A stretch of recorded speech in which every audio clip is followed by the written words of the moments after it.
Hi, welcome to Budget MTG Decks. All magic fun, all cards under $1. I'm David, and today we're going to be looking at the top 5 Guilds of Ravnica cards for Modern. So these are the cards that we think are going to see the most play in Modern or are going to make the biggest impact. Now, if you want to know what cards are best for Limited, so that is for Sealed or Draft, check out our full set review of every single card in Guilds of Ravnica, especially for that, and check out the playlist on your screen right now. All right, let's get started with the first card.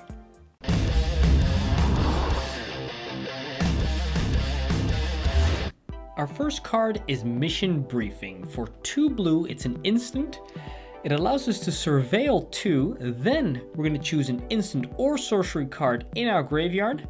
Then we may cast that card this turn. We still need to pay a mana cost, of course, but if that card would be put into the graveyard this turn, because of course if we cast it, we're going to exile it instead. Now we finally have an additional Snapcaster Mage for Modern. Now, this card does not come with a body like Snapcaster Mage does, and the double blue mana requirement does not really offset the fact that this card can surveil 2, but still, I think cards that run Snapcaster Mage will love Mission Briefing 2, either as additional copies, or perhaps it can be used for newer players who want to get into Modern as an affordable substitute for a playset of Snapcasters.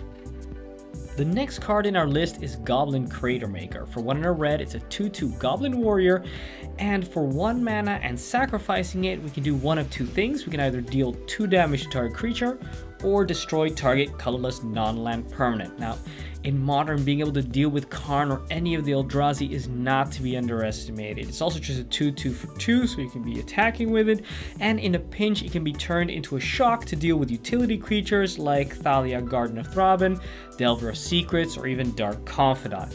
And if that wasn't enough, it's also a Goblin, which is a relevant creature type in Modern.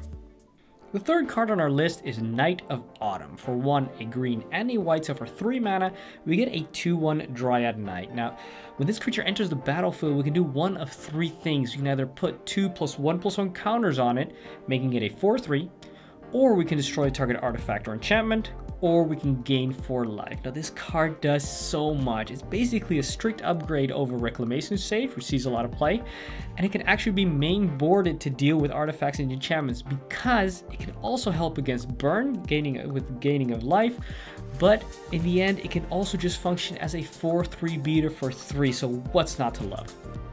The fourth card on our list is Pelt Collector. For a single green, it's a 1/1 Elf Warrior, and it states that whenever another creature you control enters the battlefield or dies, if that creature's power is greater than Pelt Collector's, we're going to put a +1/+1 counter on Pelt Collector. And as long as Pelt Collector has 3 or more +1/+1 counters on it, it's going to have Trample. Okay, so Elf is definitely a relevant creature type in Modern, and it can really quickly become a 4/4 Trampler in green Stompy decks. It's also quite unique in that it not only activates on when creatures enter the battlefield, but also when they die, which means that, for example, casting an Avatar of Resolute could give Pelt Collector 2 +1/+1 counters, 1 when it enters the battlefield, and 1 when the Avatar would die. And if you were to cast a second Avatar, it would bring this creature up to a 4/4 Trampler. Pretty sweet. The last card on our list is, of course, Assassin's Trophy. For a black and a green, it's an instant that allows us to destroy a permanent an opponent controls, and its controller may search their library for a basic land card and put it onto the battlefield, then shuffle their library. Of course, this card made the list. It's a combination of Path to Exile and Abrupt Decay. It is most likely the most powerful card in this set and will make a huge impact on Modern. Important to remember, though, that unlike Path to Exile, the land does not enter tapped, and yeah, you can target any permanent you want. This is absolutely amazing.